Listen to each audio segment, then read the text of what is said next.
Good afternoon guys, it's Adam here, Reef Lounge Aquatics TV. I'm here at the shop in Ballymount in Dublin, the end of another wonderful busy day. Today we're going to be starting our first video on our tank setup series. So this is going to be where we take a marine reef tank, set it up right from scratch. We're going to be using this 75 litre Red Sea nano tank.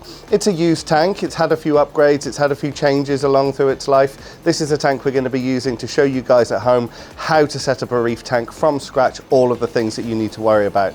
Today we're going to be talking about the tank selection and the equipment that you're going to need to successfully run a reef tank. From there, we're going to be talking about aquascaping, cycling and testing our tank, fish and coral selection, as well as maintenance and upkeep of your tank, things that you're going to need to do regularly to keep it going. So with that being said, let's talk about the things you need to consider when you're choosing your tank and some of the equipment that you're going to need to get it running successfully. So let's talk about tank selection. How do you choose the right tank for you, and how do you know what is going to be the right tank for you? Many considerations here, budget being one, available space being another. There are two main things that I want you to consider when you're thinking about what tank you're going to choose. Number one, what's the size of the tank that you're going to have? And here's a first tip for you. If you can, go big. Look at the available space that you've got, look at the budget that you've got for lighting, and pick the largest tank that you can.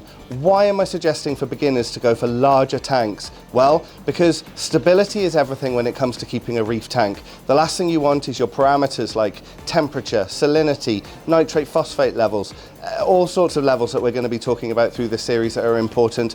Changes happen quickly in small volumes of water. The larger the volume of water, the easier it is to keep your stability. So have a look at your available space, decide what type of tank you want, but from my advice, get one that's as large as you think it's a good idea for you to have. The second thing that you need to consider is what type of system are you going to buy? There are so many manufacturers out there, there are so many people out there telling you this is a good tank, that's a good tank, you should get this brand, you should get that brand. Quite honestly, all of your marine reef tank setups that you can buy nowadays are pretty good. You've got Red Sea, you've got Custom, you've got Aqua One, to name just a few that are on the market in Ireland today. Never mind where you guys live, all around the world you'll have other reef systems that are available to you. But here's the second thing that I really think you should consider. Buy a system that is designed to keep salt water. You're keeping a saltwater aquarium, don't buy a system that's designed for tropicals or for freshwater fish, okay? Why do I say that? Well, when you buy a system that's designed to keep a reef tank going, it's designed to put the equipment into that tank that you need to keep it going. If you have canister filters like you have with tropical setups, if you have enclosed hoods that don't have the ability to put the lighting in that you're going to need for a reef tank, if you don't have somewhere to put heaters, skimmers, mechanical filtration, all things that we're going to come and talk about soon, you're going to have a lot of stuff in your tank, and you're going to be looking at buying a lot of equipment that hangs on the back. Firstly, it's unsightly. Secondly, it's not that easy to get hold of. And thirdly, it generally doesn't do quite as good a job as the counterpart that sits either in the sump or in the back of an all-in-one system. So, believe me guys, setting up a reef tank is not necessarily the cheapest hobby in the world. You don't have to spend an absolute fortune, but the actual glass box that you put the animals in is not the main expense when it comes to reef keeping.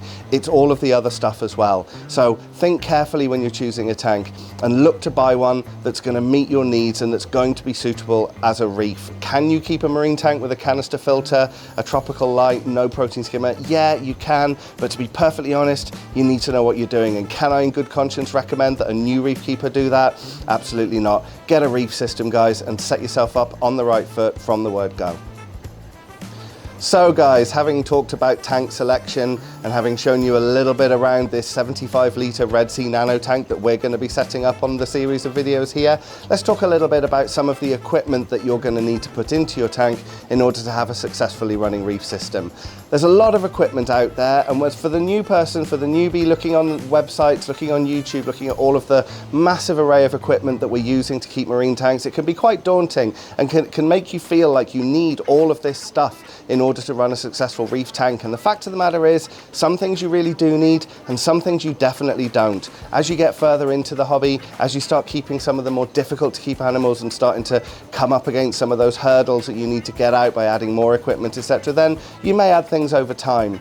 In the next few minutes, I'm going to talk to you about some of the essentials, some of the basics, some of the things that you really do need, and some of the things that we recommend that new reefers do put into their systems to maximize your enjoyment of the hobby, to make sure that you have success, and make sure that your animals grow, live, thrive and survive in your systems, and make you want to stay in the hobby until your tank's nice and mature, running beautifully, so you can decide to upgrade to all of this lovely kit that you see on some of the big systems around. So the first item of equipment that you need to consider is your return pump.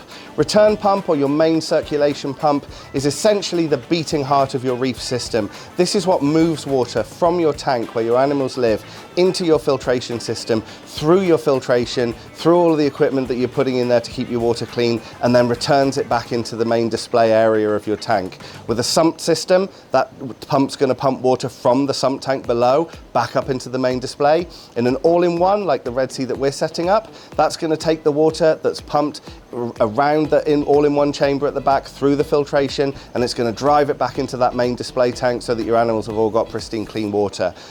Here's the pump that we're going to be using on this. Now, this system has actually had an upgraded pump.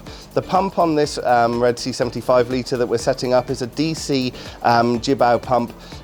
The wonderful thing about a DC pump is that you can adjust the flow rate. You can play around with that flow rate to your needs. You can increase it and you can reduce it. Sometimes you want more flow, sometimes you want less. Various reasons that you're going to come across for wanting to adjust the flow, but getting a pump that's adjustable off the bat is a great idea, and it's going to make life a lot easier for you in the long term. So return pump, really essential item of equipment, and you should get the best one that you can possibly get.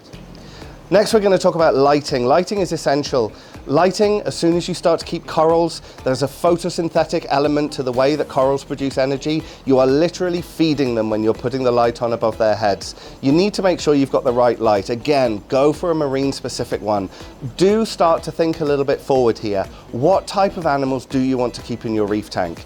If you're only going to keep soft corals like zoanthids, leathers, xenia, that kind of thing, the power of the lighting is not necessarily all that important. If you're going to keep some of the higher end corals, SPS corals, that means small polyp stony, things like Acropora, Montipora, that kind of thing.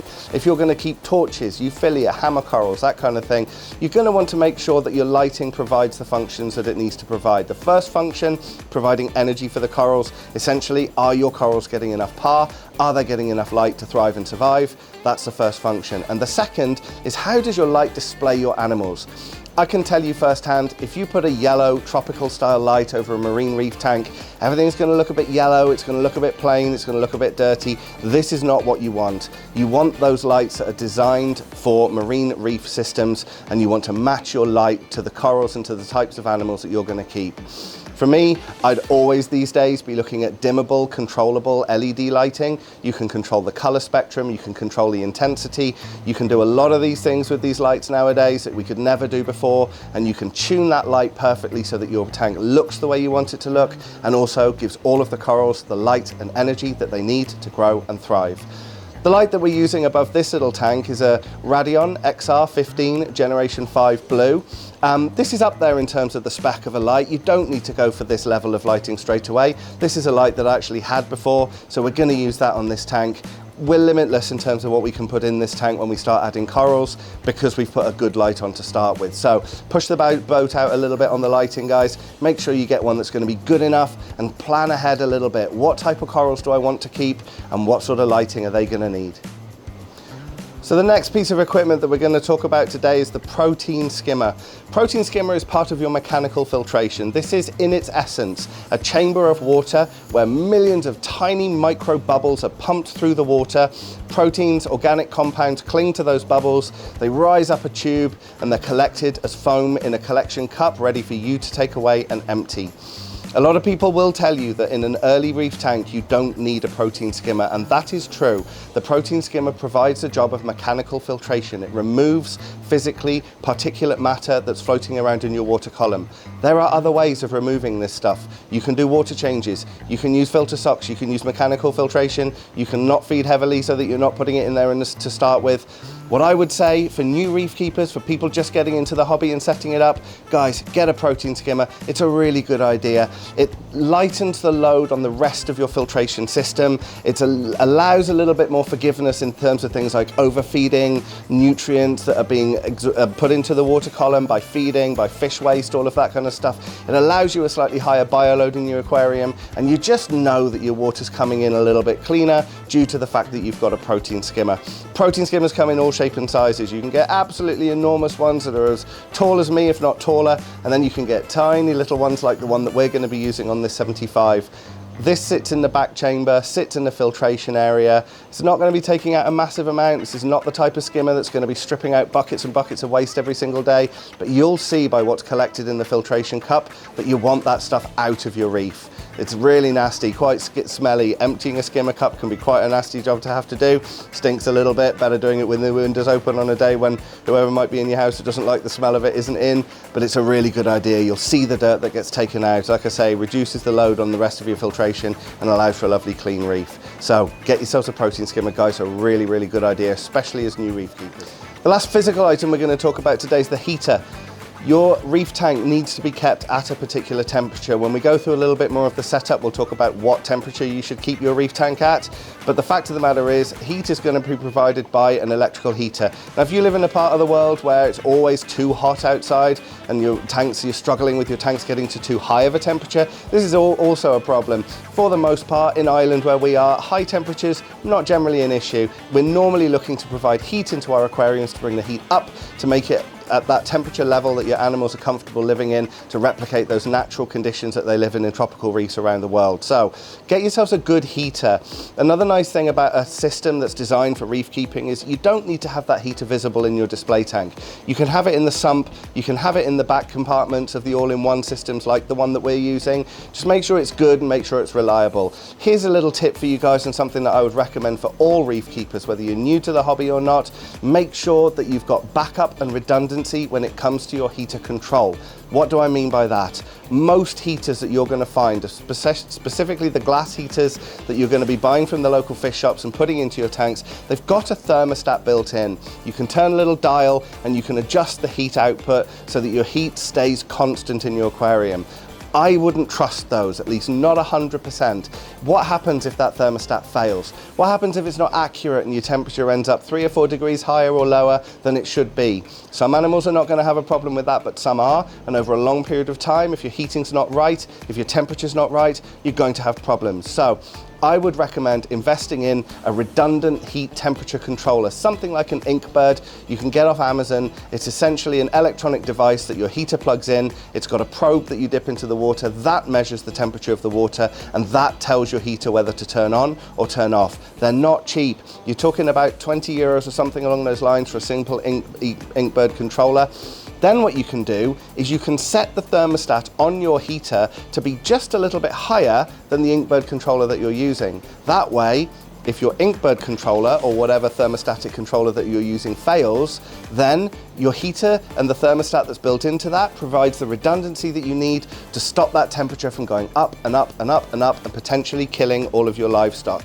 For the sake of a reasonably inexpensive piece of kit and a reasonably inexpensive setup, you can guarantee that your temperature is not going to go through the roof and you're not going to kill all of your animals in the event of your heater thermostat failing and causing your water to get too hot.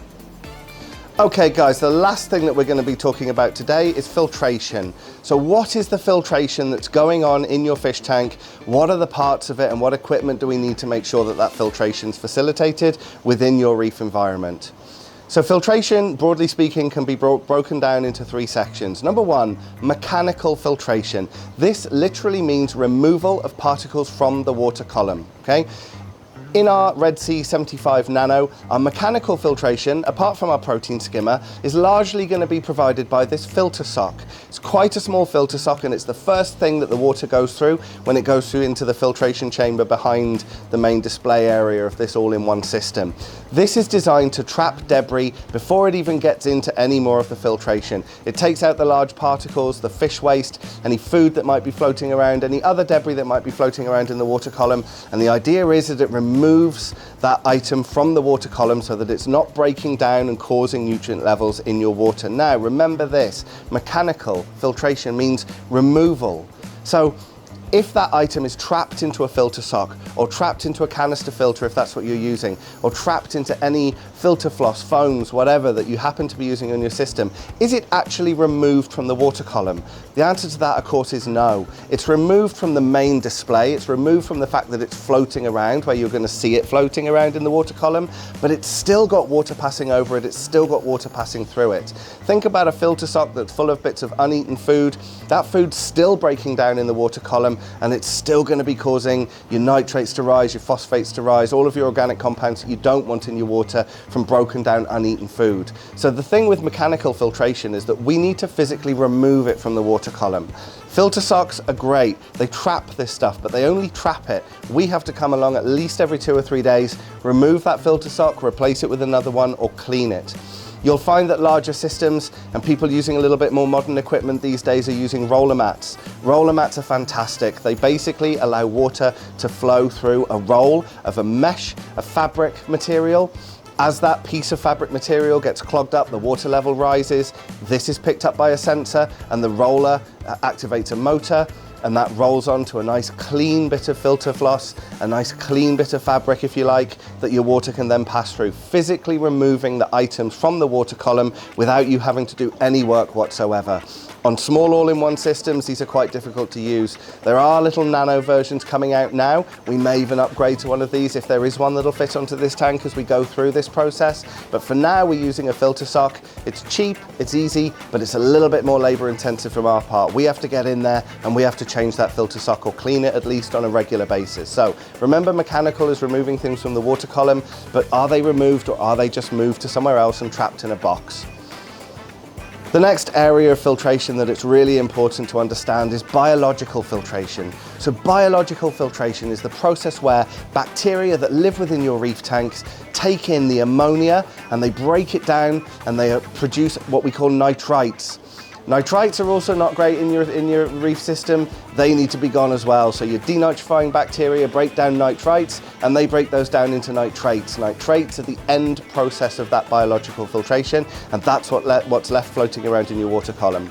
Nitrates is fertilizer, but you can also call it pollution. You want some nitrates because it's feeding your corals, it's feeding all of the organics in your system that you need, but you don't want too many, otherwise you're going to run into problems with algae and all sorts of other issues. Stunted coral growth, problems with coloration, problems with the way things are growing and doing what they should be doing in the reef tank. So nitrates are important, but they need to be kept at the right level. We're going to talk more about this when it comes to testing, maintenance, routine upkeep of your reef aquarium. But for now, just be aware, your biological filtration is removing toxic ammonia and toxic nitrite from the water, and it's creating nitrates, and nitrates are what we need to remove. We're going to be doing that by skimming, by using water changes as our predominant export method, but we're going to talk about this a little bit more in the future. Your bacteria, where does your bacteria live? Well, the answer to that is pretty much everywhere. Bacteria forms a film on the surface of your rock. Your live rock and your sand in your reef aquarium is your predominant and main source of biological filtration. It's where the bacteria live. It's as simple as that. We can provide more surface area in the form of bioballs. We can provide blocks that have a large surface area that are porous, that water flows through. This is more surface for bacteria to live on.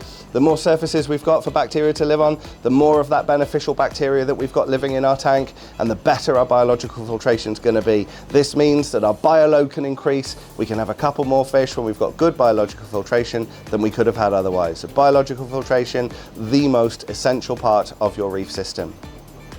The third part of your filtration that's going on within your reef system is what we call chemical filtration. So chemical filtration is when we use medias, various different medias, to extract things that are in our aquariums that we don't want to be there. Now, chemical filtration, these are things that are not necessarily used or not necessarily found naturally, although elements of them do exist in natural reef environments. So two just to talk about very briefly, but we're not going to labor too much on this point because we're going to come back to this when we talk about setting the tank up, cycling it, this, that and the other. But the two popular ones that we find is, number one, activated carbon. This is little black carbon items, if you like, tubes, balls, chips, whatever, that we put normally in mesh or filter bags or in reactors, which we'll talk about later on in the series, into our water column. Activated carbon's brilliant. It removes impurities from the water, it removes some heavy metals, it removes toxins, it can remove things that cause your water to be unsightly, cloudy, sometimes slightly yellow, all of that kind of good stuff. So activated carbon is a good thing to run, but we're going to talk about that more later, and I wouldn't be running active carbon as standard. I'd be using it only when you need to, and further on in the series we're going to talk about some examples of times when you might need to run activated carbon. The other filter media that you can run in terms of chemical filtration, which is very popular and used widely within the hobby, is a thing called GFO. That means granular ferric oxide. Don't worry about the words of that, but essentially what that's doing is it's absorbing phosphate from within your reef system. A byproduct of the biological process of the breakdown of food, waste and organic matter within your aquarium is phosphate. Again, this is in part food for your corals, but phosphate in too higher levels is pollution, and this is going to cause unsightly algae growth, problems with corals being able to eat food, problems with growth, problems with coloration, all of that kind of stuff. Phosphate we need to keep low, and GFO, granular ferric oxide, this is one way that we can reduce the phosphate level of our aquarium and keep everything swimming along nicely, lovely clean water and lovely healthy stuff. Again, don't worry too much about these things right now. As we go through the series, we're going to talk about when you might need to use those, why you might need to use those, and also situations where it's really not a good idea to use those. So just be aware of that though. Chemical filtration, adding things into your aquarium that are not necessarily found in the natural environment, which do a particular job, remove particular compounds from the water that you don't want to be floating around in your reef. Okay guys, I think we'll leave it all there for one day. We've talked about tank selection and we've talked about some of the key bits of equipment. I've layered some clips over this with some of the equipment and some of the tanks around the shop here. So when you're looking at choosing and selecting your equipment, do some research, look at different brands, talk to people, go into your fish shops, talk about the various items of equipment. You're always very welcome to jump into our WhatsApp group, ask us any questions that you like about anything going on. Pop a question down in the comments below. We'll come back to you with any information and lead you in the right direction. And come to us with any of your issues, any of your questions, anything you're not sure about, what brand's better, what might be more suitable for you. Anyone that wants to get you set up and get you moving in the right direction is going to be happy to spend some time with you, going through the various options that are available for the market and putting together a system that's going to work for you. You want to increase your enjoyment in this hobby. You want maximum output for the considerable investment that you're going to be putting in. So get the right equipment off the bat and find people that are going to get you set up with the right equipment so that you can go forward with your reef keeping journey in a successful way. Thank you guys. Drop us a like, drop us a subscribe if you'd like to stay up to date with this series and all of the other stuff that we've got coming to you over the next future with our YouTube channel, and I hope to see you soon. Cheers.